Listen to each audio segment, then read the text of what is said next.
السلام علیکم ورحمۃ اللہ وبرکاتہ۔ ایک آدمی مجھ سے یوں سوال کرنے لگا کہ آپ بتاؤ کہ تراویح کے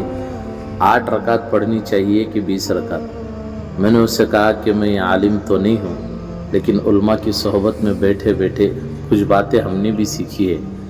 کہ دیکھو آپ یہاں 20 رکعت تراویح پڑھ لیے اور کل قیامت کے روز آپ کو اگر یہ صحیح معنی میں پتہ چلا کہ تراویح کے 8 رکعت تھے تو آپ کے 12 رکعت تو کہیں جائیں گے نہیں۔ جن چیزوں میں کمی ہوگی فرائض میں، نوافل میں، جو چیزوں میں کمی پیشی ہوگی اللہ پاک اس میں ڈال کر اضافہ کر دے گی۔ اور اگر آپ یہاں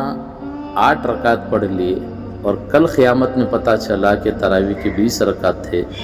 تو آپ 12 رکعت آپ کہاں سے لائیں گے؟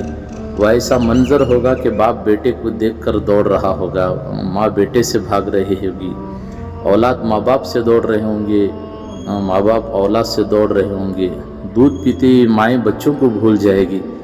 تو ایک ایک سبحان اللہ کا آدمی محتاج ہو جائے گا، تو 12 رکعت تراویح کی کہاں سے لا کر آئیں گے؟ تو بات دراصل یہ ہے کہ ہم ان مسائل میں نہ پڑیں، بس نیکیوں کا سیزن ہے، نیکیاں کمانے کا مہینہ ہے، جتنا ہو سکے ہم اتنا جو ہے اللہ کی عبادت کریں، اللہ کی طرف متوجہ رہیں کہ ہمارے ان چھوٹے موٹے اعمال سے بس